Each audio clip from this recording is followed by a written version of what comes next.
beaucoup de gens ne le savent pas, mais j'étais en train de mourir à l'hôpital de Monaco. Alors faire ça pour l'argent, je vais être très honnête, moi je dis non. Il y a eu une fois, je citerai pas son nom, un chef pâtissier devant moi qui l'a défoncé.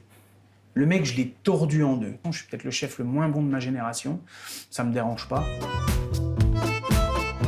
Coucou à tous, c'est Macha Edo. Et il y a un dessert en France que je ne comprends pas pour l'instant. C'est un flan. Et aujourd'hui, je suis venue chez Julien Dugour pour lui faire goûter les différents flans des différentes pâtisseries de Nice et finalement comprendre qu'est-ce qu'on doit avoir dans un bon flan. On y va? Bonjour Julien, merci beaucoup d'accepter nous voir aujourd'hui. Je crois que c'est assez difficile avec votre emploi du temps, Oui, donc merci beaucoup. Merci à vous. Merci. Ça fait plaisir. Si vous pouvez peut-être commencer par vous présenter et raconter un peu votre histoire pour ceux qui ne vous connaissent pas. Oui. Alors mon histoire, parcours professionnel, plus ou On moins. peut histoire, voilà, par exemple, s'il y a quelqu'un qui vous demande « Bonjour, vous êtes qui ?» Comment vous vous présentez? Qu'est-ce que vous faites? Je suis pâtissier. En général, je dis, quand on me demande « Bonjour, vous êtes qui ?» Je dis je suis pâtissier, voilà. Je fais de la pâte à choux, c'est ce que je dis à chaque fois. Là, j'étais en Italie il n'y a pas longtemps. Pareil, on m'a posé la question et j'ai dit je fais juste de la pâte à choux, quoi. Ok. Je suis juste un pâtissier. Donc vous ne donnez pas tous les concours que vous avez gagnés, tous les restaurants où vous avez travaillé, tout en fait, tout ce que vous avez fait? Non. Vous ne donnez jamais... Quand on me pose vraiment la question, moi quand on me pose la question, je dis ouais, je suis juste un pâtissier. Et c'est vrai que si vraiment la personne insiste et veut savoir, j'explique un petit peu. Ok. Mais sinon, je reste très, pas discret, mais bon, non, je raconte pas comme ça forcément les choses. Ok. Il faut vraiment me demander, quoi. Ok. Mais comment, si vous pouvez raconter un peu l'histoire, comment on est arrivé à se voir ici, à Nice, dans votre boutique? Pourquoi c'est à Nice? Comment la vie s'est déroulée comme ça que maintenant vous êtes à Nice, pas à Paris, pas à d'autres endroits? Qu'est-ce que vous avez fait avant pour finalement être ici aujourd'hui? Qu'est-ce qui a fait que je suis arrivé à Nice? On va dire le fait d'avoir travaillé à la Chèvre d'Or pendant 13 ans. Oui. D'avoir été chef pâtissier pendant 13 ans à la Chèvre d'Or a fait que je suis tombé amoureux de la région. Je me suis vraiment ancré dans la région. Et je suis tombé amoureux de Aise, de Nice, de tout ce coin qui est pour moi merveilleux et fantastique au niveau beaucoup de choses, aussi bien la nature, on a la mer, on a la montagne à 1h30, on a l'aéroport, moi qui voyage quand même pas mal, donc j'ai l'aéroport qui est à 20 minutes de chez moi. Tout est accessible, tout est facile, donc pour moi c'était naturel d'ouvrir mon entreprise ici à Nice. Oui. Et l'objectif, voilà, c'était de monter une belle boîte. Quand même, je crois qu'il y a pas mal de différences entre être un chef pâtissier dans un restaurant étoilé et après ouvrir son propre établissement. Pourquoi après 13 ans de travail dans la Chèvre d'Or, vous avez décidé de faire ça? C'est l'idée d'avoir son propre entreprise ou changer un peu les horaires du travail? On va dire il y a eu quand même une grosse partie qui a été un élément déclencheur. Donc oui, je voulais m'installer. Ça faisait quand même un bout de temps que je pensais à m'installer, que je pensais à vouloir faire quelque chose avoir ma propre entreprise et ma propre vision. Mais l'élément déclencheur qui a été, on va dire, un élément qui a accéléré tout ça, c'est, on va dire, il y a 2 ans et demi, 3 ans. Moi, beaucoup de gens ne le savent pas, mais j'étais en train de mourir à l'hôpital de Monaco. Donc, quand j'étais en collaboration avec la maison Christian Dior, je suis tombé malade, j'ai eu beaucoup mal au ventre, etc. Je suis parti à Dubaï. Okay. J'avais fait pas mal de voyages et j'étais vraiment dans un état pas bien du tout. Et j'ai rien dit à personne, j'ai rien dit à ma femme. Je voulais travailler. Je suis parti à Dubaï, j'avais 42 fièvres. Bon, enfin bref, j'étais dans un état pas beau du tout. Et quand je suis revenu de Dubaï, on a fait le lancement Miss Dior au château de la Colle-Noire. J'étais dans un état chaotique, j'arrive plus à tenir. Donc là, on a dit on va faire une prise de sang. J'ai été transféré en urgence à l'hôpital de Monaco. Et en fait, ils m'ont... alors, c'était pas un cancer ou autre, mais ils m'ont trouvé... J'avais fait un diverticule qui s'était infecté. Donc, en fait, ils m'ont trouvé une poche de pus de la taille d'un téléphone portable sur le côlon. Donc, plus de 100 millilitres. Et vous avez pu travailler avec tout ça? Ouais, je disais rien à personne, voilà. Et en fait, sauf que là, le corps a lâché. Donc, j'ai été transféré en urgence à l'hôpital de Monaco. Et de là, ils se sont aperçus que j'étais vraiment pas bien du tout. Donc, j'avais une perforation du côlon, j'avais une bactérie, j'avais...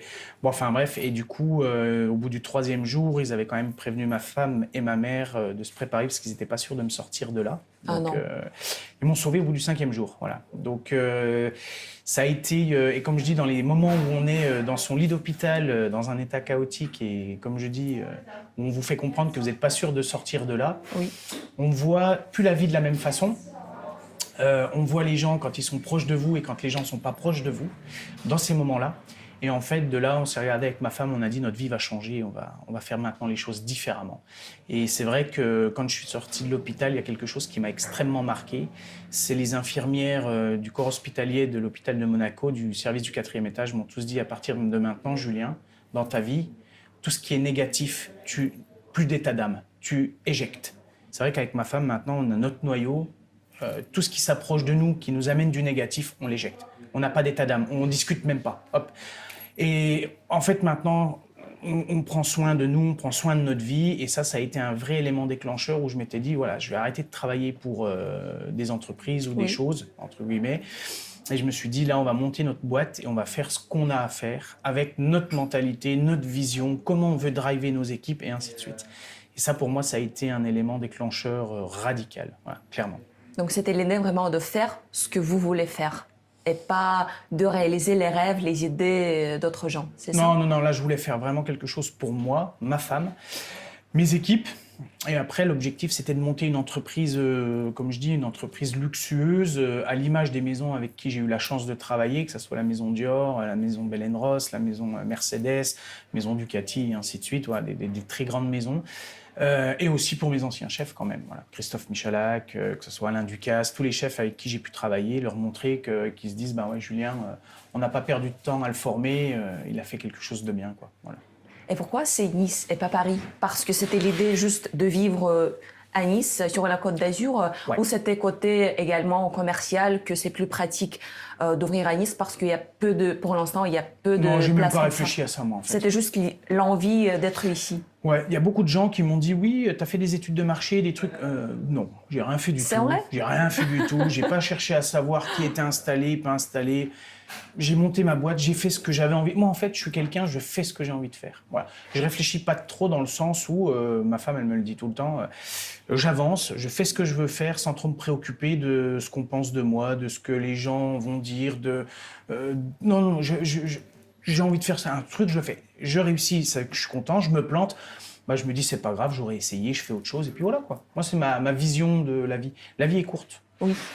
Et je suis très bien placé maintenant pour en parler parce que j'ai eu mon problème de santé là et j'ai eu un très grave problème de santé quand j'étais jeune. Je suis né sans diaphragme, j'ai été le premier en France à survivre à la malformation que j'ai eue.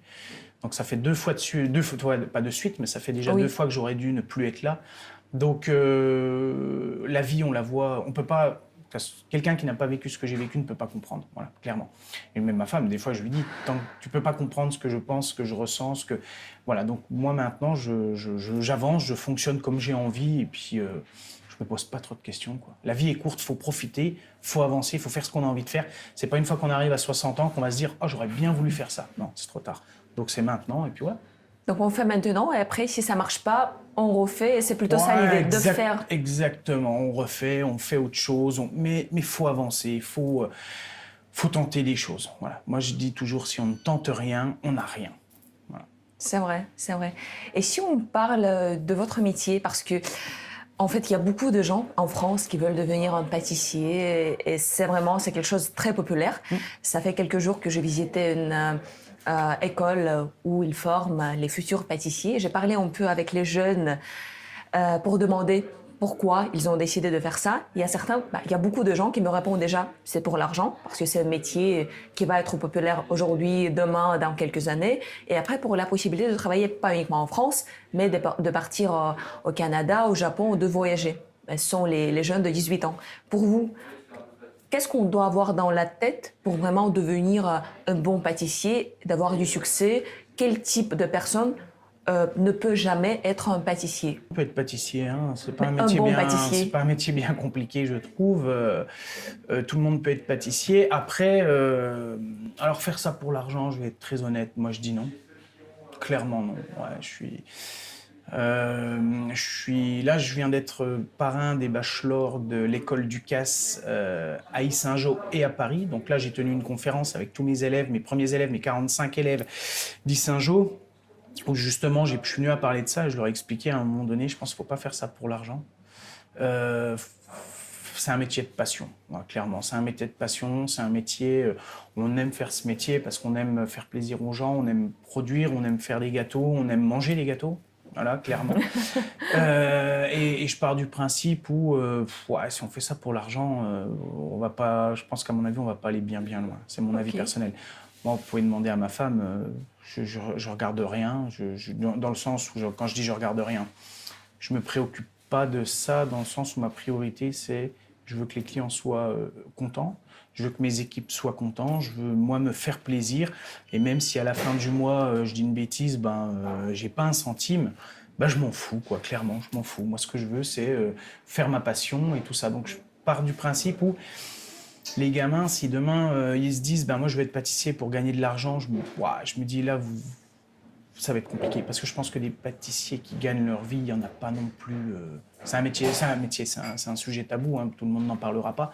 Mais c'est pas... je pense pas qu'on gagne vraiment... On n'est pas des millionnaires ou des milliardaires en étant pâtissier. Moi, j'y crois pas. Donc... et puis je le vois, comme je dis, je me suis installé ici à Nice, ça fait 1 an et 4 mois, grosso modo. En 1 an et 4 mois, avec ma femme, on se verse pas un centime. Les premières années, faut payer les trucs, les crédits, faut payer les employés, faut payer... L'État en France, c'est quand même, je pense, à un moment donné, on arrive à un système où tout est compliqué. Oui. Rien n'est fait pour aider les patrons. Clairement, moi j'ai pas honte, j'ai pas peur de le dire. On nous aide pas pour nous les patrons. On est taxé, on doit payer dans tous les sens. Et c'est vrai que c'est pour ça que moi demain, déjà quand un gamin, moi depuis qu'on est installé, tous mes gamins ils sont avec moi, ils connaissent toutes les problématiques et ils savent tout ce qu'on vit moi et ma femme. Demandez-leur s'ils veulent s'installer, vous allez voir. Ils vont dire non, même pas en rêve. C'est plus facile d'être un salarié que... Actuellement, je pense qu'il vaut mieux être salarié que d'être patron, clairement. Et c'est pour ça que s'installer, ça demande une énergie. Il faut être passionné. Moi, clairement, il faut être réellement passionné pour s'installer. Donc, il faut aimer ce métier. Voilà. Donc, mais moi, je dirais aux gamins, ne faites pas ça pour de l'argent. Faites ça parce que vous aimez faire ça. Sinon, ça va être très compliqué ou il y aura de la déception dans le futur. Ouais. Oui. Et quand j'étais dans cette école également, j'ai vu que parmi beaucoup de garçons, il n'y avait que 2 filles. Donc, je ne sais pas, quand vous avez eu vos étudiants, c'était à peu près la même proportion. Pourquoi les femmes, les jeunes filles, ils ne veulent pas être les pâtissiers? Et pour vous, c'est plutôt un travail masculin, si on peut le dire, ou... Non, moi je trouve que c'est un métier aussi bien féminin que masculin, clairement. Okay. Je pense qu'on a besoin de filles dans notre métier parce qu'elles amènent une touche de féminité que nous les hommes, on n'a peut-être pas. De la finesse de certaines choses. Donc moi, je trouve qu'on a besoin de filles dans notre milieu. Bien sûr, là, moi, j'en ai dans mon laboratoire. Demandez à Lucie, ça se passe très, très bien. Il n'y a pas de problème. Mais maintenant, si vous avez quelqu'un qui vient de sortir de l'école pâtissier, est-ce que c'est quelqu'un à 100% formé ou il faut dire maintenant, oublie tout ce que tu as appris, on va refaire? Et vous devez former encore une fois cette personne. Vous venez de dire ce que je pense. Voilà, ouais. On est dans un système, alors pas toutes les écoles, attention. Il y a des écoles qui sont il y a des écoles qui sont vraiment top et que les gamins sortent et qui ont déjà de très très bonnes bases. Mais c'est vrai que moi j'ai déjà eu des gamins, ils sortent des écoles, on leur demande d'oublier tout ce qu'ils ont appris et on les reforme complètement. On est en compétition dans le sens où tous les chefs pâtissiers de ma génération ou d'autres générations, on est toujours à chercher à vouloir trouver des nouvelles choses, tout ça. Je ne vais pas dire, on ne veut pas être meilleur ou quoi, mais c'est vrai qu'on est en compétition naturellement, puis on cherche à faire... C'est comme ça que la pâtisserie évolue. Et c'est pour ça que la pâtisserie évolue extrêmement bien en France, parce que vous prenez tous les grands chefs, ils sont tous compétiteurs et ils sont tous extrêmement bons. La concurrence, ça aide en fait. Mais bien sûr, la concurrence aide et justement, c'est ce qui fait que le niveau, il explose et moi, je trouve que c'est génial. Et souvent, dans les écoles, ça, on ne l'a pas. Ok. On ne l'a pas. Et moi, je suis déjà intervenu dans des écoles où ils avaient 10, 15, 20 ans en arrière. Et ouais, je me dis, c'est chaud parce que on récupère des gamins. En fait, nous, on évolue, les entreprises évoluent puissance 1000. Oui. Et certaines écoles, je dis pas tout, mais certaines écoles, non, il n'y a pas d'évolution. Ils apprennent des bases vraiment basiques, voire des fois, ils les apprennent qu'à moitié. Et nous, quand on les récupère, on se dit... ça va être tendu, quoi. Donc là, on leur dit, oubliez tout, on va tout revoir à nouveau. Ok. avec que ce soit les viennoiseries, que ce soit les pâtes sucrées, que ce soit les classiques, comme je dis toujours, la colonne vertébrale de la pâtisserie. Quelque chose de classique, des cuissons. Voilà, une cuisson. Ça peut faire rigoler, ça peut faire sourire, mais cuire correctement une viennoiserie, cuire correctement un feuilletage, cuire correctement une pâte sucrée, c'est la colonne vertébrale de la pâtisserie. Si ça, on ne l'a pas, en fait, tout ce qu'on va mettre autour de ça ne va pas tenir, ça va s'effondrer. Et voilà. Vous prenez un feuilletage, il est mal cuit, vous pouvez mettre ce que vous voulez dessus, vous allez le manger. C'est un feuilletage qui n'est pas cuit, c'est quelque chose qui n'est pas digeste, qui va vous rester sur le ventre. C'est cuit, quoi. C'est cuit, c'est voilà, un jeu de mots. Ouais. C'est cuit, c'est d'eau, c'est foutu, oui. Quoi. Voilà. Et quelle école vous pouvez conseiller? Peut-être si quelqu'un nous regarde et va demander où je dois aller. Après, il y a les bonnes écoles. Il y a l'école Ferrandi, l'école Ducasse, bien évidemment, avec qui je suis heureux et fier d'intervenir. C'est vrai que les grosses écoles comme ça, en général, il y a des très bons formateurs. Et puis, ils commencent déjà à passer de bons messages en expliquant qu'en entreprise, c'est pas ce qu'on croit. C'est pas on fait un gâteau et puis c'est bon, on a fini la journée. Non. Rentrer en entreprise. Et si on revient vers votre expérience à la Chèvre d'Or, si vous pouvez nous raconter comment ça se passe, la création, parce qu'il y a un chef, il y a un chef pâtissier. Donc le chef pâtissier, je crois, il répond il est responsable sur tout ce qui est les desserts, mais après, dans les restaurants étoilés, c'est très important d'avoir cette continuité. Comment ça se passe, la création? Vous pouvez faire tout vous-même ou vous devez parler avec le chef? Est-ce qu'il y a les débats? Est-ce qu'il y a les discussions? Il faut... c'est pareil, c'est exactement ce que vous venez de dire, il faut qu'il y ait une continuité. Dans tout ce qui est restaurant, alors c'est pareil, moi je vous parle juste par rapport à mon expérience à moi, il faut qu'il y ait une continuité, c'est-à-dire il faut que le chef pâtissier parle avec son chef de cuisine. Pour qu'en fait, nous, en restaurant étoilé, on a la cuisine et en fait, faut surtout pas qu'il y ait une coupure ou une cassure au niveau de la cuisine à la pâtisserie. Donc, il faut qu'il y ait les desserts, les plats, excusez-moi, et une fois qu'on arrive au dessert, il faut que les desserts soient la prolongation de la cuisine, oui. une continuité. Donc oui, il faut que les deux chefs s'entendent, travaillent ensemble et qu'il y ait une harmonie au niveau du menu. Ouais. Et si vous n'êtes pas d'accord? On trouve des accords. Ok. On trouve toujours des accords, on trouve toujours... Après, en général, les chefs, que ce soit cuisine ou pâtisserie, on a toujours à trouver, il y a toujours eu des terrains d'entente. On trouve toujours une solution, on fait une proposition. Si ça ne fonctionne pas ou que ça ne plaît pas ou quoi, on refait un autre truc et puis on demande. En fait, il faut qu'il y ait une communication. Dès l'instant où, admettons, il y a un truc qu'on n'est pas d'accord, on va demander au chef de cuisine qu'est-ce qu'il attend, qu'est-ce qu'il veut. Et là, il nous donne les informations et on fait en fonction de ça. Et puis derrière, ça fonctionne, quoi.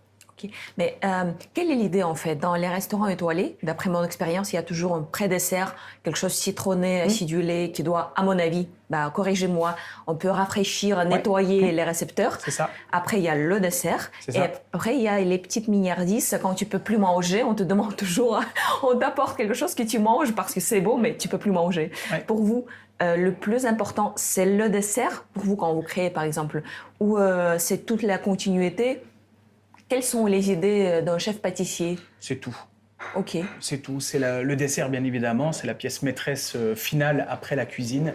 Et il faut quand même que du pré-dessert au mini-hardise, il faut que ça soit... c'est la touche finale, donc il faut que ça soit laser. Il faut que ça soit top, quoi. On n'a pas le choix.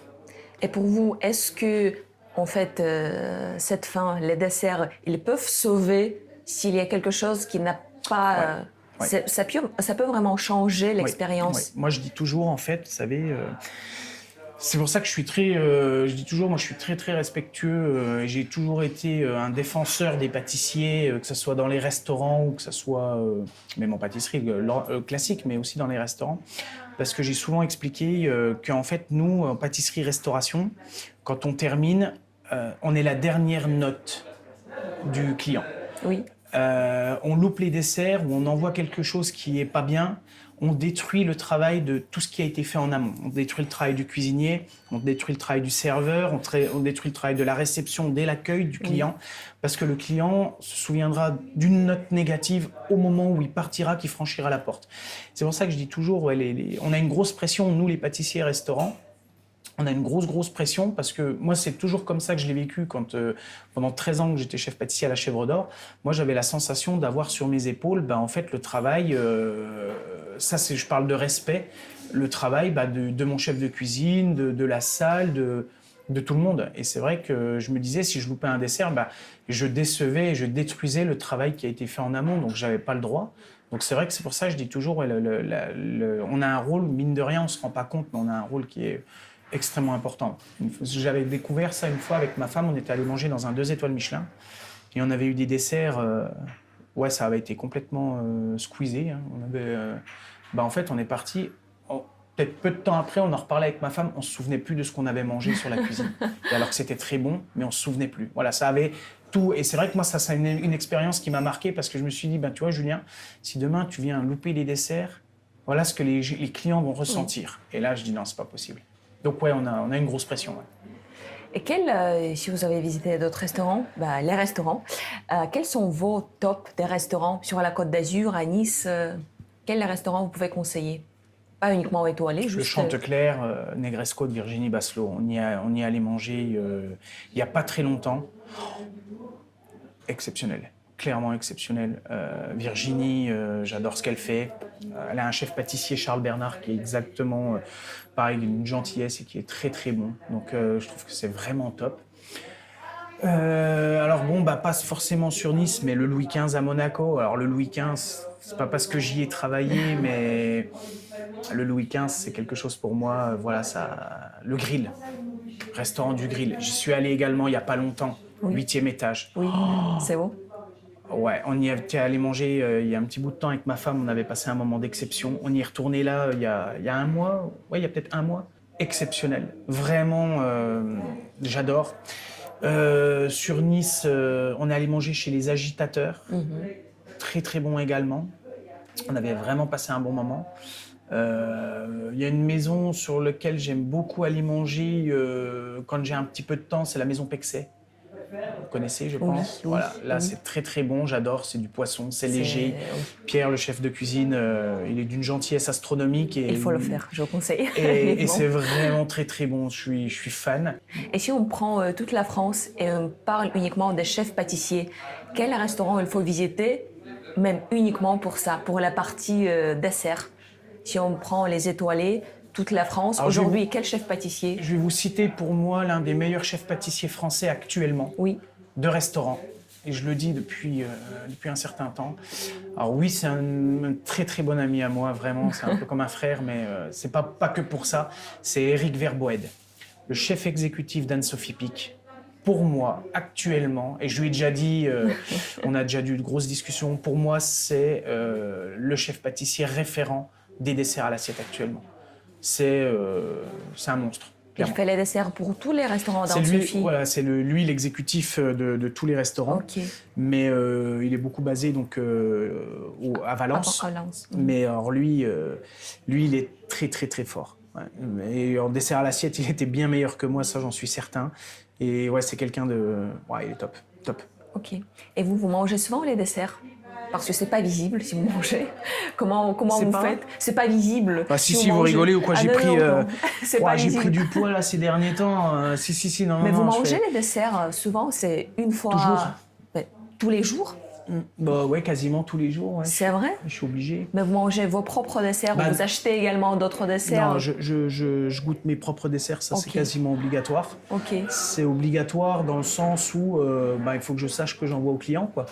Je peux pas demain ne pas goûter mes desserts ou j'en sais rien, ça le fait pas, quoi. J'ai fait là justement, juste avant de partir en Italie, j'ai fait toute une dégustation de mes desserts avant de partir, tout ça. Il faut que je contrôle, il faut que je sache que j'envoie ou que mes équipes envoient. Oui. Donc non, je suis obligé de goûter. Alors j'essaye mais ça c'est un bon exercice pour éviter de trop gonfler, parce que j'ai déjà bien gonflé là. J'essaie de faire quand même super attention. J'ai poussé, on va dire, mon cerveau à essayer de comprendre si c'était bon sur une cuillère. Donc vous goûtez, vous mangez pas mais vous goûtez. Je goûte, ouais, exactement. Mais ça c'est le travail. Et par exemple à la maison, si vous mangez à la maison, est-ce que vous achetez les desserts pour manger à la maison? Non, à la maison, non. Donc c'est que le travail. C'est que au travail, ouais. Après, faut que je repose aussi l'organisme. Hein. Oui. Trop de sucre tue le sucre, hein, donc faut que je repose un peu l'organisme. Mais non, quand je suis à la maison, j'essaie de ne pas manger. Après moi, vous savez, le meilleur dessert du monde pour moi, je vais vous le dire. Hein, oui, c'est mon dessert préféré. C'est une quenelle de... Je dis toujours, et ça, mon chef, à chaque fois, il est mort de rire, parce que quand on est dans un endroit, s'il peut me le faire, il me le fait ou il me le fait faire. C'est Bon, il faut que ce soit en période estivale, bien évidemment, mais fruits rouges, un petit jus de fraise et une quenelle de sorbet mascarpone. C'est vrai? C'est pour moi le meilleur dessert du monde. Voilà. C'est simple, efficace, rafraîchissant et pas plus. Et si on prend les desserts traditionnels qu'on peut trouver dans toutes les pâtisseries de la France, quels sont pour vous les desserts emblématiques, les desserts réussis? Si on prend quelque chose de classique comme tarte tatin, tarte au citron, pour vous, le meilleur dessert de... je ne sais pas. J'en ai pas. Non? Il n'y a pas un Non. dessert vraiment que Non. on pouvait dire comme un dessert parfait? Non, j'ai pas de dessert parfait dans le sens où je vais vous donner un exemple tout bête. Vous allez me parler du flan, Oui. j'en suis certain. Mais en fait, je vais vous donner un exemple tout bête, que ce soit des classiques, que ce soit le flan, que ce soit du Paris-Brest, que ce soit... il n'y a pas de meilleur. Pourquoi? Moi, j'y crois pas. C'est pour moi, c'est faux. Vous savez, j'ai des gens qui rentrent dans ma boutique, et j'en ai encore eu un là tout à l'heure. Un monsieur qui est rentré, qui m'a dit, pour moi, vous avez le meilleur pain au chocolat de Nice. Non, c'est pas vrai. Pourquoi? Moi, j'y crois pas. Parce qu'en fait, on peut pas avoir le meilleur. C'est en fait, moi, je reste convaincu que c'est quelque chose qu'on a en nous, un souvenir d'enfance qui va nous rappeler quelque chose. Et chaque personne, on est 8 milliards sur la planète, on aura une affinité sur un produit, on aura un goût, il y a des gens qui aiment les choses plus cuites, les gens qui aiment les choses un peu moins cuites, les gens qui aiment les choses un peu crémeux, les gens qui aiment un peu moins crémeux. Vous voyez, vous me dites, vous allez me parler du flan, pour moi, le meilleur du truc, c'est du flan. C'est pas vrai, c'est du pipeau, j'y crois pas. Et peut-être que je serai le seul pâtissier à le dire, mais c'est pas vrai. Voilà. Parce que, pareil, les flans, j'ai des gens qui m'ont dit, vous avez le meilleur flan. Non, c'est pas vrai. Je leur dis non. Je dis non, c'est Mais pas on peut vrai. dire, pour moi, vous avez un meilleur Pour pain au vous, chocolat, ou pour moi, Pour vous avez un voilà, meilleur pour flan. vous, ok. C'est pas moi qui fais le meilleur flan, c'est pas moi qui fais les meilleurs gâteaux, c'est pas moi. Moi, j'y crois pas. Et j'ai pas honte, et je le dirai haut et fort. Je fais rien meilleur que les autres. Ok. Voilà. Il y a des affinités. Voilà. Moi, vous savez, je vais vous donner un exemple tout bête. Je fais la pâtisserie comme moi je l'aime. Oui. Voilà, Bah, ça c'est s'arrête logique. là. Comme je dis, ça s'arrête là. Moi, ce que j'envoie, c'est comme moi j'aime. Ok. Quelqu'un qui vient chercher chez moi un flan qui me dit, le flan, je l'aime pas, il n'y a pas de souci. Mais moi, je l'aime comme ça. Et je dis toujours, faut jamais oublier une chose, faut faire attention parce qu'à force de dire oui, c'est lui le meilleur, c'est lui le meilleur, c'est lui le meilleur, ça peut rendre des gens malheureux, ça peut peut-être aussi faire baisser les bras à certains pâtissiers, des gens qui se tuent au boulot du matin au soir pour remettre tout leur cœur dans un gâteau. On va leur dire, toi, t'es pas le meilleur, c'est lui le meilleur. Ça peut détruire un bonhomme, ça peut détruire... C'est pour ça que tout ça, je suis contre même ça. Ok. Parce que je me dis, ça fait du mal. Il y a des gens qui sont là, qui on est pour dire... et souvent, il y a des gens qui vont dire, moi, je trouve que lui, c'est meilleur, lui, c'est pas bon, lui, c'est truc. Mais c'est des gens qui sont même pas du métier, qui savent même pas le job, le travail qui est fait en amont, d'où on est, qui on est pour juger. Et c'est comme, je vous donne un exemple tout bête. Moi, j'appelle ça juste du respect. Je vais vous donner un exemple. On peut ne pas aimer ou ne pas accrocher, mais le meilleur, lui, il est pas bon, lui, machin, je comprends pas. Vous savez, il y a une fois, je parlais avec un client où je lui disais, il y a des fois des gens qui vont rentrer dans des pâtisseries, qui vont dire ouais, ça c'est pas bon, ça je fais la même chose à la maison, machin. Je dis, vous savez, moi c'est pas très compliqué. J'ai la chance de connaître certains pilotes de Formule 1. Quand j'ai signé mon contrat avec Alpine en Formule 1 avec Fernando et Esteban, c'est des gens avec Esteban, j'avais eu la chance de discuter, de savoir un petit peu sa vie ou comment il a fait pour arriver là où il en est.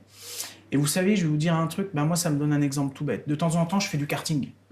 C'est pas parce que je fais une fois de temps en temps du karting que je me permettrais d'appeler un pilote de F1 parce qu'il a loupé son virage et lui dire hey, « Coco, t'aurais pu faire mieux là ». Non, moi je reste à ma place, je ferme ma bouche et chacun son job. Et moi je pars du principe où des fois, le fait de dire le meilleur, le moins bon, le truc, c'est quoi votre métier? Est-ce que vraiment vous savez de quoi vous parlez? Non. Alors, ne jugez pas forcément des chefs pâtissiers qui ont démarré à 15 ans ce métier, qui se sont défoncés corps et âme pour arriver là où ils en sont, et qui, eux, mettent leur cœur dans leur vitrine. Moi, les gens qui viennent, qui disent « ouais, lui, il est bon, lui, il est... » Non, moi, ça, j'arrive pas à comprendre, et je me dis « non, je suis pas d'accord, clairement. » Donc, les gens qui rentrent chez moi, qui disent « vous avez le meilleur truc », je leur dis « non, c'est pas moi le meilleur. » C'est pas aller voir d'autres pâtissiers. Il y a des chefs pâtissiers à Nice qui sont extrêmement bons, extrêmement talentueux, et on est différents. Voilà. Et moi, comme je dis toujours une chose, à la base, moi, je suis un cancre. À l'école, j'étais bidon. J'étais prédestiné à ne rien faire dans ma vie. Par contre, j'ai un cerveau qui marche extrêmement vite. Et je suis conscient de ça. C'est pas de l'intelligence, mais j'ai un cerveau qui turbine vitesse grand V. Et la chance que j'ai, c'est que j'ai toujours été passionné de tous les grands de ce monde. Parce que nous, en France, on va critiquer les bons, alors qu'on ferait mieux de s'en inspirer. Parce que les Français, souvent, n'ont pas une bonne mentalité. Dans d'autres pays, on va s'inspirer des gens qui réussissent. Nous, en France, on les écrase. Moi, je me suis passionné de gens qui ont réussi. J'adore, je suis passionné des gens comme dans notre métier, que ce soit Christophe Michalak, que ce soit Yannick Aleno, que ce soit Alain Ducasse, des gens qui ont fait ce que moi, je ne ferai jamais dans ma vie. Ça me passionne. Et au-delà de tout ça, ma femme, elle le sait, parce qu'elle dit souvent qu'elle pense que je suis un peu autiste, mais je pense qu'elle a raison. Mais je suis passionné de Steve Jobs, de Churchill, de Christian Dior, de Albert Einstein, de tout ça. Moi, c'est ces gens-là qui me fascinent et qui me passionnent. J'adore connaître leur vie, savoir ce qu'ils ont fait, et je me construis, je me nourris de ça. Et je trouve que ça rend meilleur, tout simplement. Voilà. Donc, je pense, ouais, voilà, c'est ma petite façon de penser. Mais c'est vrai qu'en France, les gens, dès que je fais les interviews avec les restaurateurs, les chefs d'entreprise, après, je vois que les gens en France, ils n'aiment pas déjà les entrepreneurs. Je ne sais pas pourquoi. Et surtout, ils pensent que c'est quelque chose qui est facile à faire. C'est quelque chose, surtout si quelqu'un réussisse, ça, c'est encore pire. Pourquoi, si vous avez la réponse à cette question, pourquoi ça se passe comme ça? Que c'est vrai que les gens, ils n'aiment pas les gens qui créent quelque chose. Pour moi, c'est magnifique. J'adore de parler avec les gens qui créent quelque chose parce que je m'inspire, j'ai beaucoup plus d'idées et c'est quelque chose qui fait notre vie, notre ville beaucoup. Le truc, c'est ça, c'est que, vous voyez, je vais vous donner un exemple tout bête.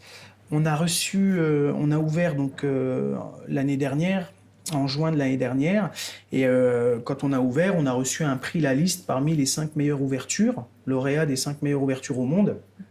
Et du coup, on avait eu une garden party à Paris pour la remise des prix, où on était plusieurs chefs à recevoir ce prix-là.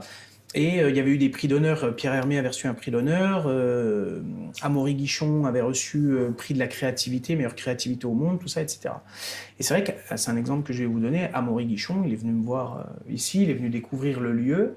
Et c'est vrai qu'on a fait quelque chose, on a fait une entreprise où, quand j'ai créé mon entreprise ici, quand je l'ai développé, l'objectif, en fait, j'ai fait 2 ans de recherche et développement sur tout ce qui est fatigue auditive, fatigue visuelle et fatigue psychologique sur l'être humain. C'est-à-dire, j'ai voulu créer une entreprise pour que mes employés se sentent bien. Voilà, donc tout a été fait pour ça. Et c'est vrai qu'on a le magasin, on a la salle de dégustation là où on est, qui sert de salle de repos à mes équipes quand ils ont fini leur travail, ou pour manger, ou prendre le petit déjeuner le matin après le dressage de la vitrine. Et ils ont le laboratoire où vous allez voir, tout est blanc, c'est pour le côté visuel, pour pas que ça tire sur les yeux. J'ai fait faire une grande verrière, j'ai cassé toute la charpente, on a refait toute la charpente pour avoir une grande lumière du jour, pour avoir la lumière du jour, pour pas qu'ils travaillent à la lumière artificielle, pour le côté psychologique, pour pas qu'ils se sentent enfermés.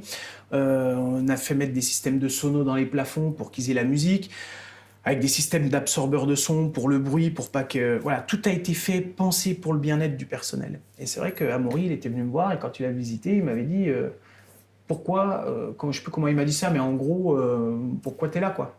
Pourquoi t'es pas parti? Et c'est vrai que j'ai eu beaucoup de propositions à l'étranger, j'ai eu beaucoup de propositions, que ce soit l'Asie, que ce soit les États-Unis, Las Vegas. Mais j'ai dit, mais tu vois, Amaury, si on part tous, qu'est-ce qu'on laisse aux gamins? Voilà, qu'est-ce qu'on laisse aux gamins? J'ai encore un copain là qui m'a annoncé qu'il partait à Hong Kong. Tous les mecs veulent partir de la France, quoi.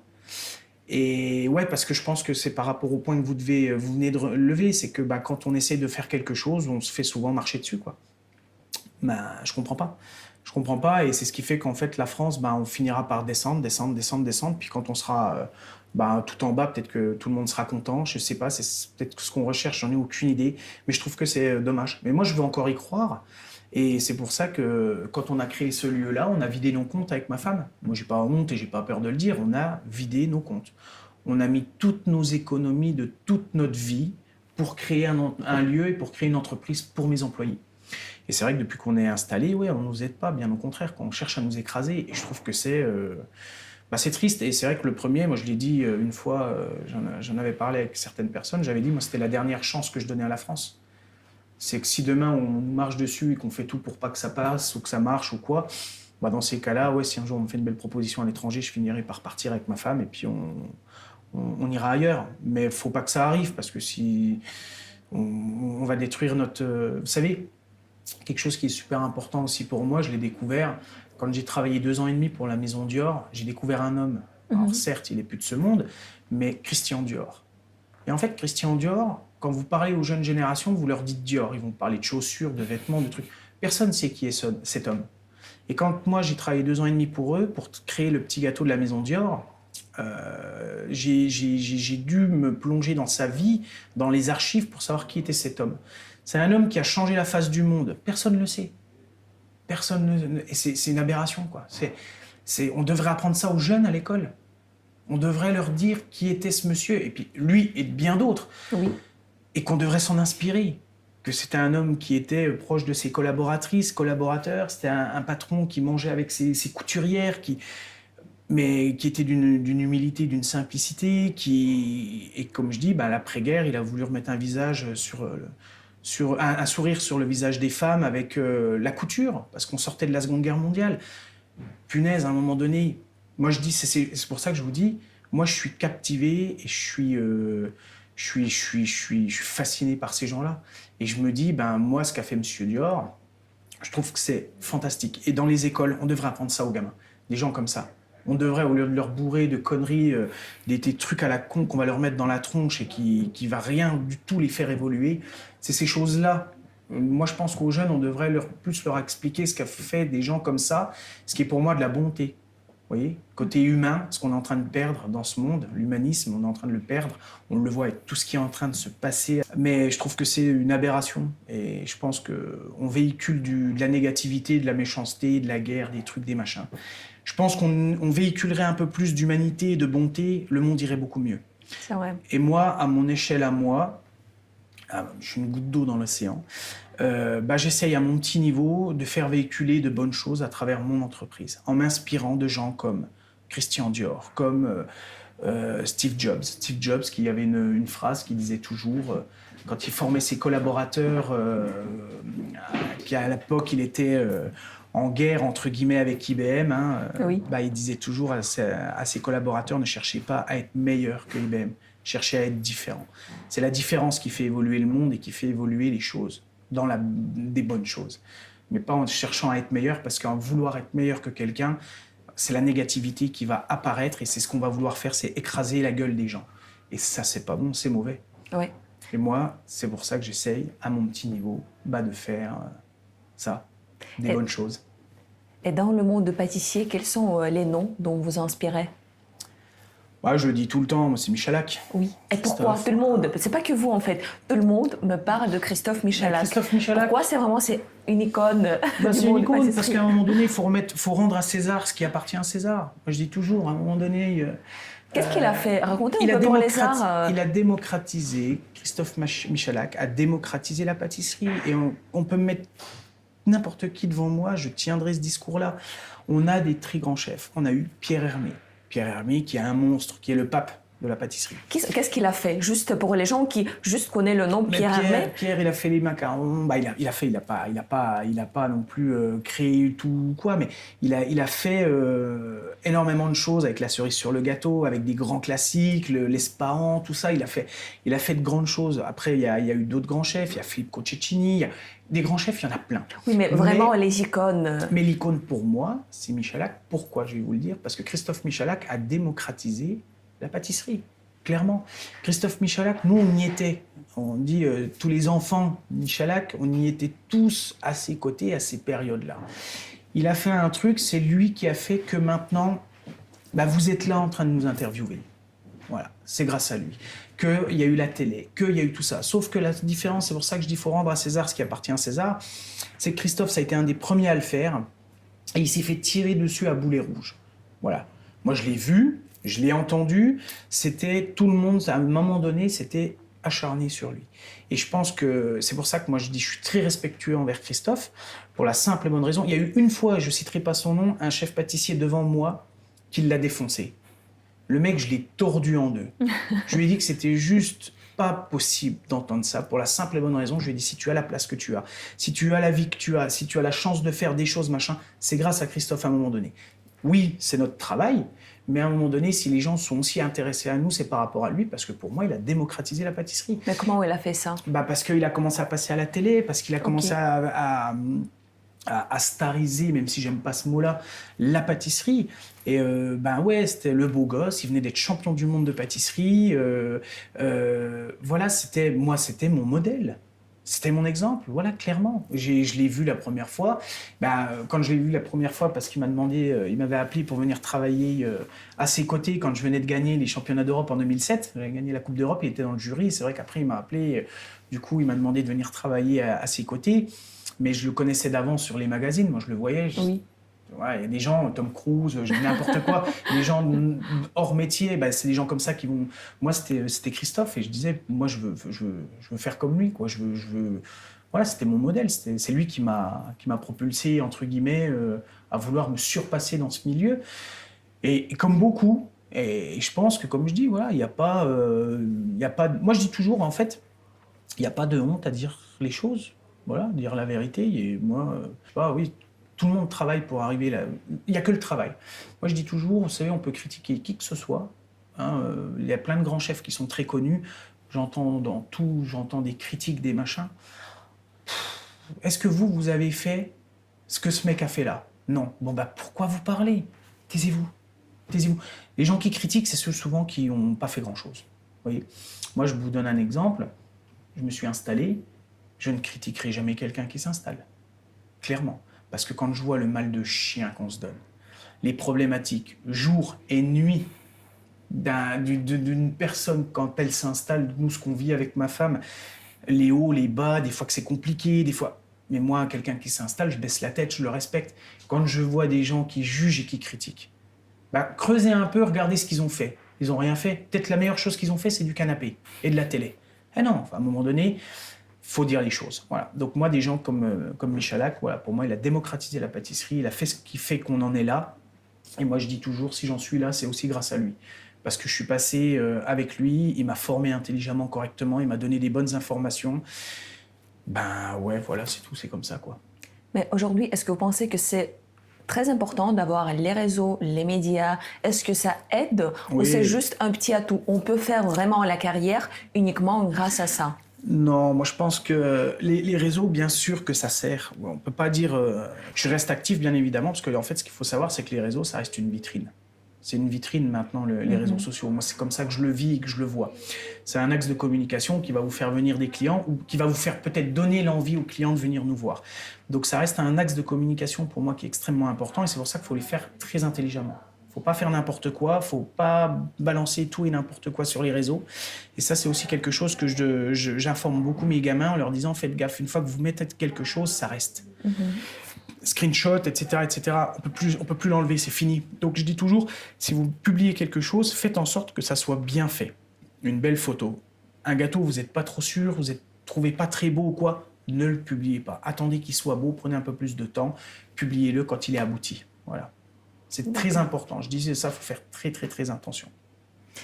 Et si on revient un peu vers les classiques de la pâtisserie française, vous avez dit que vous n'avez pas vraiment un que vous préférez le plus, mais peut-être vous avez un que vous, comme moi avec le flan, que vous comprenez pas trop la popularité.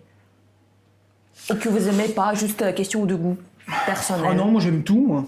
Moi j'aime tout, les gâteaux j'aime tout. Je vais vous donner un exemple tout bête.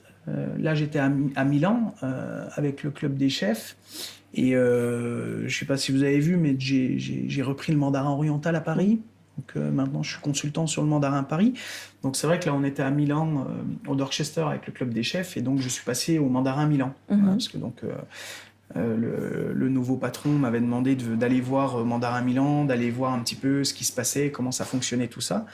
Et j'ai vu le tea time, du moins le cake shop. Oui. J'ai tout pris. Il y a toute la gamme de petits gâteaux, je les ai tous pris. Okay. Donc, j'arrive pas. Il y en a, je sais pas, il y en a pas un où il y aurait pas quelque chose qui me dit non, lui je goûte pas ou je goûte tout. Okay. Vous savez, C'est pareil, je vais vous dire un truc. J'ai été formé plus jeune, quand j'étais chez Alain Ducasse, j'ai été formé par Pierre Fouché, qui est aussi un mentor pour moi, vraiment un monsieur très important.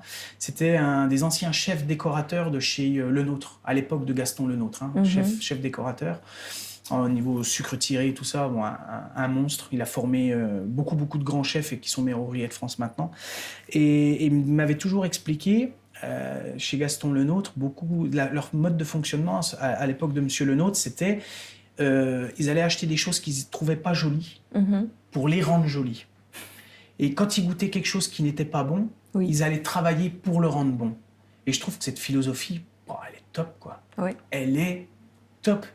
Et ben en fait, c'est pour ça que je pourrais pas vous dire, moi, qu'est-ce qui est rédhibitoire pour moi, ou que je ne supporte pas, ou que j'aime pas.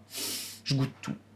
Est-ce qu'on peut dire aujourd'hui que la France est toujours numéro 1 sur le côté de la pâtisserie, ou maintenant peut-être il y a déjà d'autres pays qui avancent à grands pas?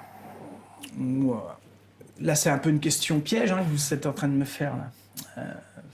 Est-ce que la France est toujours numéro 1? Je sais pas. Franchement, j'en ai aucune idée. Je voyage beaucoup. Oui, c'est pour ça que je vous demande. Et quand je vois certaines choses qui se font dans d'autres pays, je me dis, en France, on a intérêt de s'exciter rapidement, quoi. Ouais. Moi, c'est mon point de vue. Ok. On a intérêt de réellement de se reprendre en main. Et réellement, mais ça vient de... C'est pour ça que c'est pas une question piège, mais la problématique, elle est... Mais c'est pourquoi? Parce que la profond, France là, est très conservative et les gens, ils veulent... Non. Pourquoi? Quels sont... Ou parce qu'il y a beaucoup de gens qui partent, comme vous avez mentionné avant. En fait, c'est pour ça que je vous dis, c'est très très profond. Il faut creuser pour comprendre le problème. Moi, je pense savoir d'où vient ce problème. Il faudrait que des fois, la politique, les gens qui nous gouvernent l'entendent. Oui. Ça serait important. Ce qui est compliqué, c'est que, en fait, à travers les lois, à travers tout, c'est un peu en dessous, bien évidemment. Oui. Mais quand je me suis installé, j'ai un ami à moi qui est meilleur ouvrier de France et champion du monde, qui est installé, qui est pareil, qui est un peu comme un papa pour moi, m'a dit, tu sais, Julien, je vais te donner un exemple. En chiffres ronds, que tu entendes bien, un employé, c'est 100 000 €. Alors, bien évidemment, c'est un peu en dessous, on est aux alentours des 80. Mais il m'a donné cette fourchette-là. Il me dit, tu calcules comme ça pour bien comprendre, les chiffres sont ronds, c'est simple. Un employé, c'est 100 000. Vous êtes 10 dans une boîte, ça fait 1 million de chiffres. Vous devez générer déjà 1 million de chiffres d'affaires pour payer vos employés. Vous rajoutez à ça l'électricité, l'eau, le truc, le machin. Mais vous vous rendez compte de ce qu'il faut faire pour vivre. Donc à ça, moins d'employés. Donc le moins d'employés possible. Moins d'employés possible. Donc quand vous avez une entreprise comme ça et que vous êtes obligé de faire le moins d'employés possible, à un moment donné, pour essayer d'être dans les heures, parce qu'à un moment donné, il ne faut pas non plus dépasser le quota d'heures, vous allez trouver des techniques pour simplifier tout au maximum. Et donc, quand on simplifie, à force de simplifier, on perd les véritables techniques. Et on fait, que dans d'autres pays, eux, ils continuent. Parce qu'ils ont la possibilité d'avoir une belle équipe et... Ouais, et puis il y a tout ça. Donc moi, je suis convaincu de ce que je dis et de ce que je vois. Ok. Donc ouais. Alors c'est pour ça que quand je dis en France, on a intérêt de se réveiller, de bouger rapidement. Mais en fait, demain, je parle avec des professionnels ou des copains, et ils vont me dire, attends, Jus, on a beau s'exciter, on a beau faire ce qu'on peut, mais le problème que tu viens d'évoquer, c'est pas de notre faute. Oui. Ça vient de plus haut. Oui. Donc je pense, et vous voyez, je vous parlais de Christian Dior tout à l'heure, il faut faire attention de ne pas trop aller trop bas, parce qu'on a quand même un savoir-faire à la française. C'est quand même, pour moi, ça fait partie du patrimoine, c'est quand même quelque chose, il ne faut pas le perdre. Et à force de tout simplifier, de tout dénigrer au point de tout coûte cher, etc., de nous taxer à un point où ça devient, on est étranglé. Je pense qu'on finira par perdre ce savoir-faire, et puis on est déjà, pour moi, je pense qu'on est déjà en train d'un petit peu reculer, et c'est ce qui fait que d'autres pays arriveront à un moment donné peut-être devant nous, Oui. Et moi, je vais en Asie, je vais dans plein de pays. Mais quel pays vous pouvez citer aujourd'hui qui ont déjà un savoir-faire Bah, vous avez le Japon. Japon, ils sont très très bons au Japon. Parce qu'ils mélangent les techniques françaises un peu avec les goûts Oui, asiatiques. oui, et puis ils sont rigoureux, travailleurs. Les Japonais sont très très bons. En Chine, j'y suis allé beaucoup de fois et on peut dire ce qu'on veut. En Chine, c'est pareil, j'ai goûté des trucs. Je me dis putain la vache. Ouais, ils deviennent costauds les gars. Là, je reviens de Corée. J'étais en Corée, pareil. J'ai goûté des choses. Je me dis. Par des professionnels, hein, je parle. Hein, Oui. ouais, ils commencent à être tous très très bons. Regardez les Coupes du Monde. Prenez l'exemple des Coupes du Monde de pâtisserie. Nous, la France, ça fait 2 fois qu'on ne gagne pas. Et c'est qui? Ah, C'est deux années déjà, c'était pas France. 2 fois de suite, oui. J'ai Ok. plus les noms en tête des pays. Moi j'ai un trou de mémoire. Ok. Mais oui, voilà. Pour moi, c'est quand même assez révélateur. Oui. C'est mon avis. Hein. Donc, ouais, je pense qu'il faut qu'on fasse attention. Mais après, les chefs pâtissiers français, moi, comme je vous dis, on se connaît tous. Hein. On se connaît tous, même si il y en a certains, j'ai pas plus d'affinité que ça, mais on se connaît. Bah, vous les prenez, c'est tous des machines. Non, mais clairement, il faut être très honnête. Tous les chefs pâtissiers français actuellement que vous connaissez, bah, c'est des tueurs. Ils sont super bons et c'est des machines. Bah, voilà, il faut qu'on arrive à les garder. Faudrait pas que ces gens-là, demain, nous disent bye-bye et qu'ils partent à Dubaï ou qu'ils partent en Asie, en Chine, aux États-Unis et ainsi de suite. Parce que, putain, on va se dire, merde, à un moment donné, ça va être triste, quoi. Oui, oui, c'est sûr. Et si on parle des concours, vous avez participé à beaucoup de concours différents. D'après vous, est-ce que c'est obligatoire pour se développer de participer au concours où on peut se passer et vivre tranquillement? Alors, vous savez, c'est pareil, il y a 2 cas de figure. C'est pas obligatoire, mais ça sert. En fait, moi, la compétition, j'ai eu la chance d'en faire quelques-uns, oui. Que j'ai pas toujours gagné. Hein, même participer, en fait, ça demande la préparation. Et... Le truc, ce qui est bon sur la compétition, ça apprend à nous connaître. Voilà, clairement. C'est ce que je dis à chaque fois, mais vous prenez ça dans le sport ou dans tout. Hein. Oui. Ça apprend à vous connaître parce que vous apprenez à connaître vos limites, savoir jusqu'où vous êtes capable d'aller. Au niveau de la fatigue, au niveau de tout. Et la compétition, ça aide. Alors, moi, je connais des chefs qui n'ont jamais fait de concours, qui sont connus, et c'est des machines de guerre, et qui ont extrêmement bien réussi. Bon, moi, je dis à tous mes gamins, je leur dis, quand ils m'ont déjà posé cette question-là, mes équipes, et je leur dis, un concours, c'est pas parce que vous en faites pas que vous aurez pas une carrière. C'est pas vrai. Par contre, si demain vous en faites 1 ou 2, vous allez apprendre à vous connaître parce que vous allez être en compétition avec d'autres très bons professionnels. Oui. Vous allez savoir un petit peu, vous pourrez vous situer, vous doser. Et puis, si vous avez réussi, que vous avez participé ou que vous êtes sur le podium d'un concours, bah, sur un CV, ça va vous aider. Ça va vous aider à des embauches. Vous avez fait un concours, vous êtes 2e, 3e, 1er au championnat d'Europe, ou Coupe du Monde, ou ce que vous voulez. Bah, quand vous allez postuler, ça va peut-être vous aider à vous positionner devant quelqu'un qui en aura peut-être pas fait. Voilà, c'est comme ça un petit peu que je vois les choses. Mais après, moi je dis, c'est pas parce que à des gamins qui en ont pas fait, faut pas vous inquiéter. Moi, comme je dis, j'ai la chance d'avoir quand même une vie extraordinaire. J'ai que gagné un concours, c'était la Coupe d'Europe en 2007. J'ai été vice-champion d'Europe, j'ai été 3e au championnat d'Europe. Moi, j'ai été dans l'équipe de France qui a gagné la Coupe du Monde de pâtisserie avec Jérôme de Oliveira. Bon, bah, j'étais remplaçant, donc j'ai pas le titre. Bon, j'ai quand même fait partie de l'équipe, j'ai fini 2e national. Donc j'ai gagné que1 concours. Mais j'ai des grandes marques avec qui je collabore, avec qui je travaille. J'ai la chance de voyager, j'ai la chance... Donc, je pense peut-être des fois être un exemple pour des gamins qui se disent bon ben il faut être champion du monde ou meilleur ouvrier de France pour réussir sa vie. Non les gars, non, il n'y a pas besoin. Voilà, ça c'est en soi. On est compétiteur ou on ne l'est pas, mais si on ne l'est pas, c'est pas non plus dramatique. Voilà. C'est vrai. Et quels sont les mythes, les stéréotypes les plus populaires sur le travail d'un pâtissier, d'un chef d'entreprise, d'après vous? Les gens, comment, d'après vous, ils imaginent qu'est-ce que c'est d'être un pâtissier, un chef pâtissier? Qu'est-ce que c'est d'être un chef pâtissier? Oui, Bon, mais les stéréotypes, les choses que les gens pensent et qui ne sont pas réelles finalement. Si vous avez quelque chose... peut-être que des fois, les gens pensent que les chefs pâtissiers, on mène des vies, de stars. Ouais, non, c'est faux. Hein. Bon, en tout cas, pour moi, c'est pas le cas. Hein. Je le dis, on mène pas des vies de stars, ouais, parce que des fois, à travers les réseaux, on nous voit à un endroit, un autre endroit, on nous voit là, on nous voit ci. Y a des fois, je vous cache pas que j'aimerais bien être chez moi. Hein. J'aimerais bien être chez moi, posé avec ma femme, tranquille, à passer une journée. Voilà, attention, les réseaux, ça reflète pas forcément ce qu'on croit. On n'est pas des stars, quoi. Clairement, je pense que, ouais, moi je le dis. Et j'ai déjà discuté avec des gens qui pensaient que j'avais, oh, putain, t'as une vie de fou et tout. Oui, j'ai une vie qui est assez incroyable dans le sens où, avec maintenant le mandarin oriental, donc c'est vrai que je suis amené à beaucoup me déplacer, beaucoup bouger, plus ici, plus les déplacements. Je voyage et je bouge beaucoup, mais c'est pas si marrant que ça. Il y a des fois, c'est fatigant.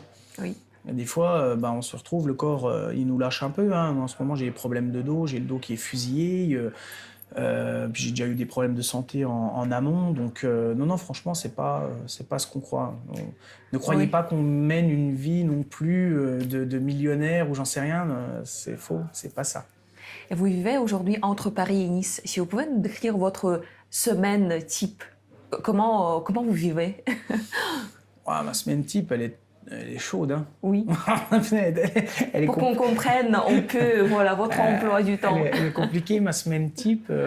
Donc lundi. Le lundi, normalement, on est censé être fermé les lundis, mardis. Vous voyez, je vais vous donner cette semaine-là. Oui.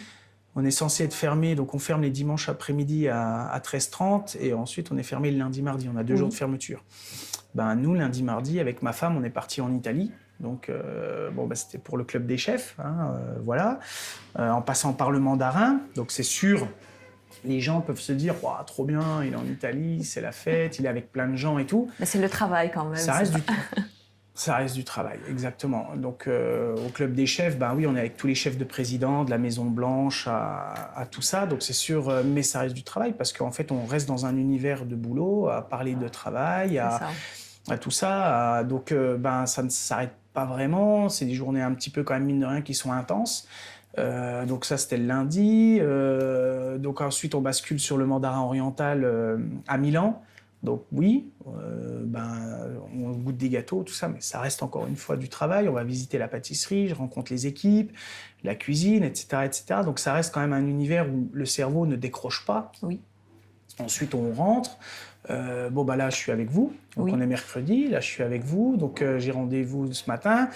Donc il faut que je vois, parce qu'il est 11h40. Normalement, à 11h30, je devais être à Villeneuve-Loubet pour un rendez-vous avec Mercedes. Donc, désolée, Mercedes, on est presque terminé, je ne peux pas m'arrêter, c'est trop intéressant. Je vais me faire tirer les oreilles.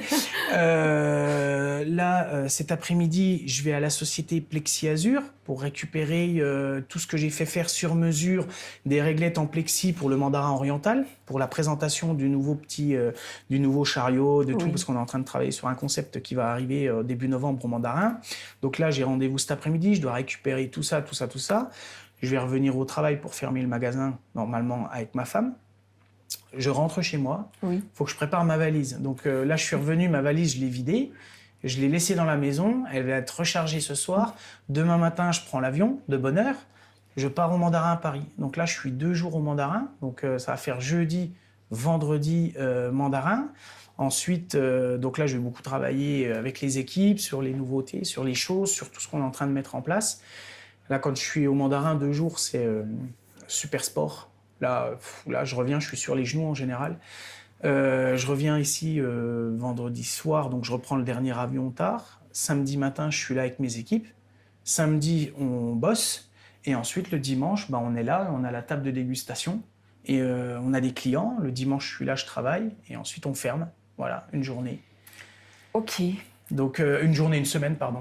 Voilà un petit peu Une seule question. Comment on peut survivre avec votre emploi du temps? Quel est le secret pour être en forme, pour avoir l'envie? En plus, vous avez le travail quand même qui demande de la créativité, donc vous devez avoir cette envie de le faire. C'est pas quelque chose répétitif. Quel est le secret? Le secret... Où vous trouvez cette énergie? C'est pas un secret, en fait. Je pense que tout ça, je le dois... si on arrive à faire tout ça, je le dois grâce à mon équipe.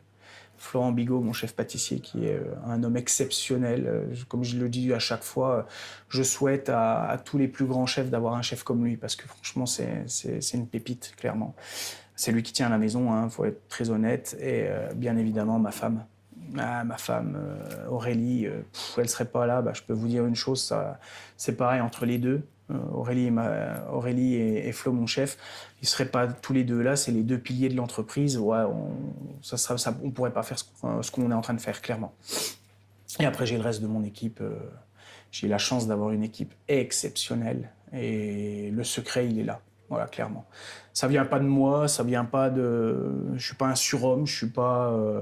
je me bats tous les jours et je travaille dur pour essayer de faire en sorte que tout fonctionne. Oui. Mais le secret, c'est mon équipe. Mais comment construire cette belle équipe? C'est question de salaire, c'est question de quoi? Non, moi j'ai une grille de salaire lambda, classique. Okay. Je peux pas... Après, ce que j'essaye de faire, ouais, c'est pas ce que j'essaye, c'est ce que je fais. Quelque chose d'assez simple et efficace. Je prends mes gamins avec moi quand je voyage. Donc, je donne toujours un exemple. Quand je voyage, je prends... financièrement, je demande un peu moins. Et en fait, par contre, dans mes contrats de voyage, je prends à tour de rôle mes équipes. Voilà. Donc là, j'étais parti à Dubaï. La dernière fois, j'ai emmené mon apprenti avec moi. Là, quand je suis parti en Corée, j'ai emmené Florian avec moi. Quand je pars en formation chez Alain Ducasse, la dernière fois, j'avais pris Lucie. Là, quand je retourne chez Ducasse prochainement pour une formation, j'emmène mon autre apprenti. Donc, en fait, je fais voyager tous mes gamins comme ça, à tour de rôle. Et là, je leur ai fait une petite surprise sympa. J'organise un tea time le 2 décembre au Mandarin Oriental où j'invite tous les chefs pâtissiers parisiens, dont Christophe Michalak m'a prévenu qu'il serait présent, bien évidemment. Et ça me fait super plaisir. Et en fait, j'emmène toute mon équipe. C'est-à-dire, avec ma femme, on a payé tous les billets d'avion à mes équipes. Ok. Je me prends mon équipe de Nice, je les emmène avec moi au Mandarin et ils dorment. Donc, on prend tout en charge et ils dorment au Mandarin. Wow. Et je trouve que c'est ce qui va me permettre de pouvoir les mettre en avant devant les chefs également, de parler d'eux et de leur faire comprendre à tout le monde que voilà, si on y arrive, c'est pas qu'un chef, quoi. C'est grâce aux équipes. Et le discours que j'ai là, je peux quasiment vous le dire à 90%, voire peut-être même 100%. Ce que je vous dis là, c'est la même chose pour tous les autres chefs. Il y en a qui ne le diront pas forcément, mais c'est comme ça que ça marche. Un chef tout seul, vous pouvez être le meilleur chef du monde. Et moi, comme j'ai toujours dit, je suis peut-être le moins bon au niveau de ma génération. Je suis peut-être le chef le moins bon de ma génération. Ça ne me dérange pas. Par contre, j'essaie de respecter tous mes gamins. Et c'est ce qui fait que ils sont avec moi, que j'ai pas vraiment de soucis. Au contraire, on me demande toujours si j'ai des problèmes de recrutement. Je fais non, moi mon plus gros problème c'est de gérer les CV. Je reçois un peu trop de CV tous les jours. C'est vrai. Ne dites pas, ils vont vous détester. Je reçois pas mal de CV. À un moment donné, on était entre 2 et 3 CV jour. Ma femme, elle a dû prendre une demi-journée pour répondre à tout le monde. Et c'est vrai qu'on a beaucoup de gens, mais moi, comme je dis, voilà, j'essaie juste de respecter et de faire en sorte que mes jeunes se sentent bien dans cette entreprise. J'ai fait une entreprise pour eux avant peut-être même de la faire pour moi. Et puis voilà, et donc le secret, je pense qu'il est là. C'est juste... donc la force est dans les gens, en fait, dans votre entourage. Ah ouais, clairement. Moi, c'est pas moi, en fait. C'est pas moi. Moi, je suis pas un surhomme, je suis pas le meilleur pâtissier ou ce qu'on peut... Non, c'est totalement faux. Je suis juste un mec qui aime faire des gâteaux. Je fais les pâtisseries avec le cœur. Je fais des pâtisseries comme moi je les aime, comme moi j'aime les manger. Et puis la force, c'est les équipes et c'est ma femme, voilà, clairement. Il n'y a rien d'autre. Il n'y a pas de secret en fait. Et comment vous imaginez votre vie dans 5 ans à venir? L'idéal? L'idéal, qu'on n'ait pas coulé la boîte. Qu'on n'ait pas coulé la boîte, clairement. On ne sait jamais, quand on monte une entreprise, pendant les 3 premières années, on est toujours borderline. Nous, on est tout seul, moi et ma femme, on n'a pas de financier, on n'a rien de tout ça. Donc nous, on est vraiment seuls. Donc vous montez une boîte seule, vous savez que pendant 3 ans, on marche sur des œufs, donc on ne sait pas. Peut-être que dans 5 ans, ce qu'on peut me souhaiter, c'est d'avoir toujours la boîte, que je ne me sois pas cassé les dents, et puis que ça marche, quoi, tout simplement. Donc moi, j'ai jamais souhaité grand chose. Moi, je veux juste faire en sorte que ça marche et que je sois content de tous les jours au quotidien. Mais vous êtes où? À Nice, à Paris, toujours entre les deux? Votre idée, c'est d'être où?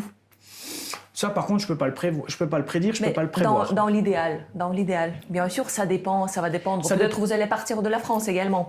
Voilà, mais dans l'idéal, on peut pas savoir. Bah, dans l'idéal, j'ai commencé à créer une aventure avec la maison Le Mandarin Oriental, oui. donc qui est une maison, qui a un groupe exceptionnel, et à la tête de ce groupe-là, il y a l'ancien PDG de la maison Christian Dior avec qui j'ai travaillé, donc qui est Monsieur Klettmann, qui est le nouveau CIO de tous les mandarins orientaux du monde. Bah, il fait partie de la même catégorie. Ce monsieur fait partie pour moi de la catégorie des gens que je vous citais, que ce soit de Steve Jobs, de Michalak, de Yannick Aleno, de Christian créateurs. Dior. C'est un homme d'une intelligence astronomique et d'une gentillesse il est passionnant. Voilà, moi je m'inspire de ce genre de personnes parce qu'il montre l'exemple, il montre la voie, comment il fonctionne avec ses employés, tout ça. Moi je trouve ça exceptionnel. Donc c'est pour moi un homme qui est, pour moi je le considère comme un papa, clairement. Et donc on a travaillé ensemble pendant 2 ans et demi à la maison Dior et ça a été que du bonheur. C'est lui qui est à la tête du groupe Mandarin Oriental Monde maintenant, donc il m'a demandé d'intégrer le groupe et de rentrer à Paris, donc ce qui est fait. L'objectif, c'est de développer, de travailler dur pour monter la pâtisserie au plus haut niveau sur le mandarin. Et si dans les 4-5 ans prochains, je suis toujours... ils sont contents de moi et que ça se passe bien et que je continue à évoluer dans ce groupe, voilà, c'est quelque chose qui pourrait m'intéresser, qui pourrait me plaire, tout en gardant Nice, bien évidemment. Donc, on ne peut pas savoir vraiment ce qui peut arriver. Ouais. C'est sûr. Bah, merci beaucoup. Il ne reste que Blitz. Donc, vous choisissez entre deux, même si c'est difficile. Croissant ou pain au chocolat? Croissant. Paris ou Nice? Nice. Macaron ou éclair? Macaron. Ici, je crois que je connais. Travail en solo ou en équipe? En équipe. Chocolat noir ou chocolat au lait? Chocolat au lait. C'est vrai, chocolat au lait? Ouais. Je pensais que... Pourquoi? C'est intéressant. Je pensais que les professionnels, ils vont dire toujours chocolat noir. Pourquoi? Moi, je travaille beaucoup le désucré. Oui. Je sais que le chocolat au lait est souvent un peu plus sucré que le chocolat noir. Mais j'aime le chocolat au lait. Alors, le chocolat au lait, par contre, on est d'accord, hein. Pas le chocolat au lait bas de gamme, pas bon. Bien sûr. Non, de qualité. Ils font maintenant des chocolats au lait. Quand nous, on en a créé un qui est à 45%. Chocolat au lait assez intense, assez fort, et je le trouve extrêmement bon. Parce qu'en fait, pour moi, c'est le mariage parfait entre un noir trop puissant et un lait trop sucré. Oui. Et Romain, il rigole, et je suis sûr qu'il est complètement d'accord avec moi. Et c'est pour ça que c'est quelque chose, pour moi, c'est la bonne balance. Et je trouve que c'est très intéressant. Ok, c'est intéressant. Tradition ou innovation? Tradition. Pâtisserie française ou pâtisserie italienne? Française. Mais on peut dire que les Italiens, ils ont... de très belles choses. Oui, mais c'est quand même, ils ont moins de tradition ou ils ont limité en quantité des... Ils ont de très très belles traditions comme le tiramisu, mais c'est plus simple, peut-on dire ça? C'est peut-être un peu plus simple, mais ça reste tout aussi bon que ce que nous, on peut faire des fois techniquement. Oui. Moi, comme je dis, quelles que soient les pâtisseries traditionnelles, de quel que soit le pays, il n'y en a pas un que je vais sous-classer et que je vais dire, nous, on est meilleurs. Il y a des fois des choses... Moi, j'ai déjà pris des gifles astronomiques par des choses d'une simplicité dingue. Et nous, des fois, on va vouloir aller trop loin dans la complexité. Et je me dis, ça sert à rien, c'est se fatiguer pour rien, quoi. Matinée créative ou soirée productive? Matinée créative. Vous réveillez tôt? Ça dépend. Ok. Ça dépend. Mais pour travailler, pour vous, c'est plus facile tard dans la nuit ou tôt dans le matin? En fait, moi, j'ouvre les yeux, j'ai le cerveau qui turbine. Oui. Des fois, même moi, je me fatigue.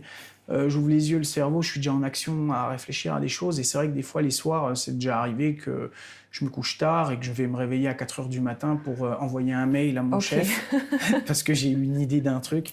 Ma femme, elle l'a déjà vu, ça m'a dit, t'es un malade. ça se contrôle pas, je suis comme ça et j'y peux rien. Ok. Vanille ou caramel?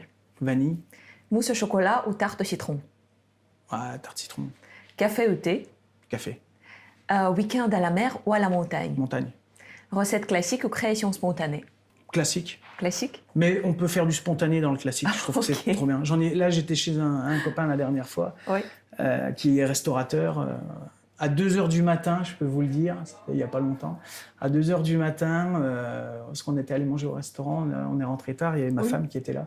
Et on s'est retrouvés coincés sur la route parce qu'il y avait des travaux et tout. Donc on est rentré, il était 2 heures du mat chez lui. On a fini dans sa cuisine à faire des soufflés. C'est vrai, pourquoi? C'était juste l'envie de Parce qu'il m'avait posé une question et je voulais lui montrer. D'accord, ok. Donc je lui ai dit, vas-y, on a fait une pâtissière à 2 heures du matin. On s'est couché, il était 5 heures. Okay. Mais je lui ai montré comment faire ma vision des soufflés et tout. Il était comme un dingo et il m'a envoyé un message avec une photo. On est tous les deux. Il m'a dit, ça restera un moment gravé. Ah oui, c'est sûr. C'est génial. Moi, j'adore. C'est sûr. J'adore les moments comme ça. C'est ce qui fait la vie, en fait. Ouais. C'est vrai. Et donc maintenant, un autre blitz. Comme ça, on va voir votre tarte pâtisserie préférée. Tarte tatin ou Paris-Brest? Paris-Brest. Paris-Brest ou opéra? Ouais, je reste sur le Paris-Brest, mais j'aime l'opéra, mais je reste Paris-Brest. Paris-Brest ou Saint-Honoré? Ouais, Saint-O. Saint-Honoré ou millefeuille? Oh, putain, c'est chaud, hein, j'aime tout. Hein. Ouais, millefeuille, c'est bon à savoir des fois, oui. Millefeuille ou tarte au citron? Ouais, tarte citron. Tarte au citron ou baba au rhum? Allez, tarte citron. Tarte au citron ou clafoutis? Tarte citron. Tarte citron ou île flottante? Tarte citron. Tarte citron ou crème brûlée? Ouais, c'est tellement dur à faire des fois une crème brûlée. Ça paraît simple. Hein, c'est vrai? La crème brûlée, allez. Ok, ça va être dur maintenant. Crème brûlée ou flan? Crème brûlée. Ah ok. Ouais. Crème brûlée ou galette des rois? Ouais, galette des rois, c'est foutu ça. On est presque terminé. Galette des rois ou cannelé? Ah, galette des rois. Galette des rois ou profiterole? Galette des rois. Galette des rois ou religieuse? Galette des rois. Galette des rois au fondant au chocolat? Galette des rois. Galette des rois au fraisier? Fraisier. Fraisier au madeleine? Fraisier. Fraisier ou pavlova? Ah, pavlova. Ok, donc on reste sur meringue finalement. On reste sur ça. Ok, donc si on prend vos goûts, c'est plutôt quelque chose meringué, citronné, léger, c'est un peu ça? Ouais, la pavlova, pour moi, je dis toujours, c'est un des meilleurs desserts. Pourquoi? Pour moi également, mais pourriez vous décrire un peu avec les mots professionnels? Pourquoi? C'est pas compliqué, je vais vous le dire. Pour moi, c'est un des meilleurs desserts pour la simple et bonne raison. Quand vous la faites tout de suite, la meringue, vous faites une pavlova, vous allez tout de suite la déguster, vous allez avoir le croustillant de la meringue. Donc on est d'accord, hein, des fois c'est même cassant, donc ça croque sous la dent, c'est bon. Vous la mangez en fin de journée, elle est meilleure. C'est vrai? Parce qu'en fait, la pavlova, elle a absorbé, la meringue a absorbé l'humidité du fruit ou autre.